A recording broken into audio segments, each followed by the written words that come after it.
Welcome to Showbiz Monkeys. I'm Jeremy Hoffman. Around this town, I'm alright. Around this town, I'm alright. I mean, no consequence when you playing with the fire. Hi, Jeremy. Thanks very much for being here today and talking with me about the Wedding Banquet. So how are you doing? I'm doing really well. How are you, Matthew? I'm good. I'm good. So I guess to start, the film The Wedding Banquet is very unique in that it predominantly has a queer cast and crew. So what was it like? What was the experience like being in a film, working on a set so personally invested in telling these stories that are being presented in the film? Yeah.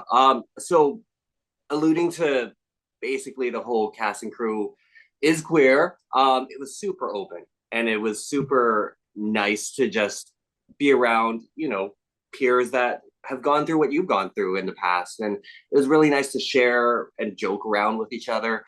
And it just created so much more enthusiasm and creativity that you are allowed to have on a set that's so accepting. Now you play Marshall, the executive director of the LGBTQIA plus nonprofit, and that was based on a real person. So you were cast because you reminded them of a younger version of that person. So what was it like knowing that person could be watching you playing somebody based on them on screen? It's funny because I didn't know about that connection until after we had done our takes. Mm-hmm. Andrew came up to me. He's like, "Oh, I know originally Marshall was supposed to be someone in their 50s or 60s, but you just reminded me so much of him. He's based on a friend of mine." And until now, I didn't even think about him watching the movie. So I hope I did him proud. I'm sure you did. I'm sure you did.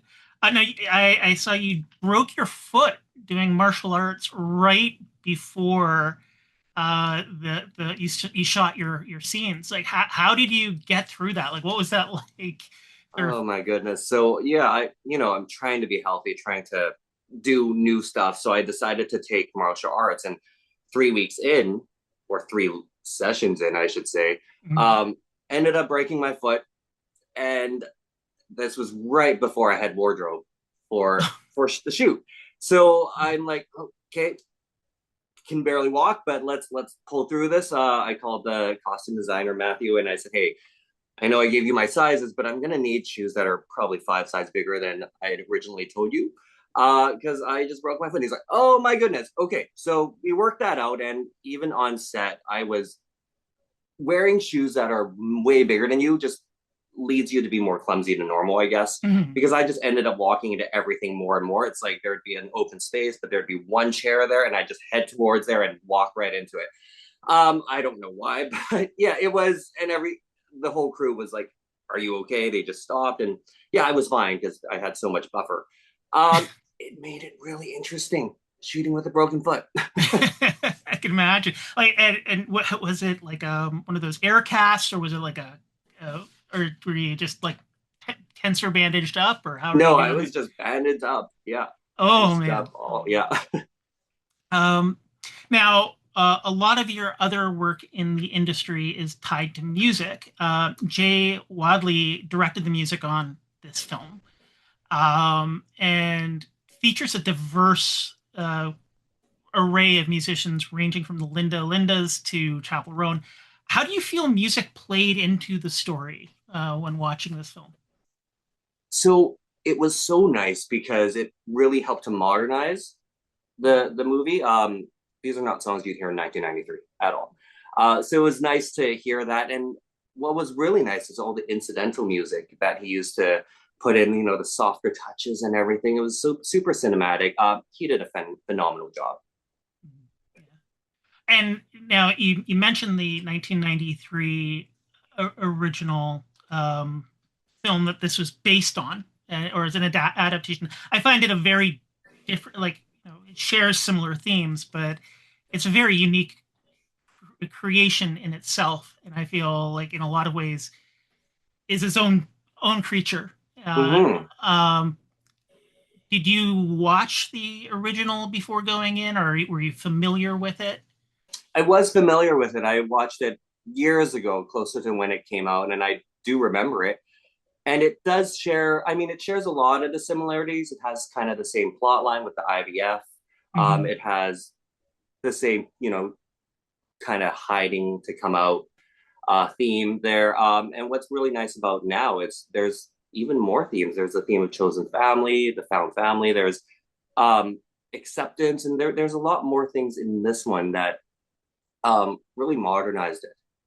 Yeah, I mean, I thought it was such an amazing representation of just life today with the being queer or an ally and in that experience. Oh, So totally. yeah. And the leads are so phenomenal. It's really funny. I can see each of my friends in each part of those leads. They just are so true Mhm. to who we have today.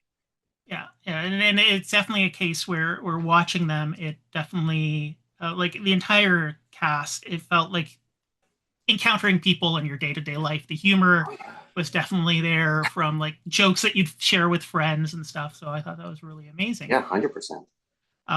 Now, is there a moment on set that you really enjoyed and a particular scene that you really had fun filming?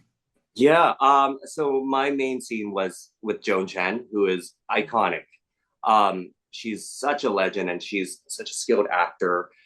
When we were filming, one of the one of the gala scenes, I was giving a speech to Joan, and as I was talking, there you hear a phone ring, and this is a room packed with extras, packed with it's a big gala.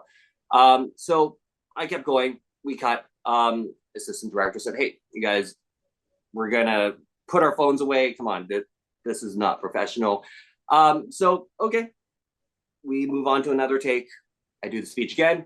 Hear the phone ring again. I'm like, okay, what is happening? All the extras, bless their souls, they look terrified. They're like, who is it? No one's like willing to fess up. And then 80 is like, you guys, come on now. We do another take. And then now I hear vibrating. A little bit of ringing, but it's kind of muffled. And then I shoot across the room, look at Joan, and Joan's looking at a person. She's like, oh my God, it was me. I just like joke with her. I'm like, oh my goodness, Joan, what are you doing? I do a lot of sound work and stuff, so normally it's the sound guys who are to blame. So at least for Yeah, once, yeah. yeah, this is Uh, all Joan. But Now, one last question for you today. You've worked bringing music to a lot of productions, ranging from SpongeBob and Cabaret, and you've now been in a couple of different films, The Wedding Banquet and Friends and Family Christmas. If you could have a dream project where you could combine those two passions, what would that ooh, be? this is going to sound really silly, but I've always wanted to work with the Jonas Brothers That's and maybe do like a retelling of their lives. that would be Because cool. I'm Yeah. so curious about how their music is written and how they gained their stardom, and just their shows are amazing if you've ever seen one live, and they're just such great performers. So that would be one, and maybe like make it into a horror movie. I don't know. That'd be awesome. Well, thank you very much for your time today, and everybody go out watch Jeremy in the Wedding Banquet today. Yeah, go watch The Wedding Banquet.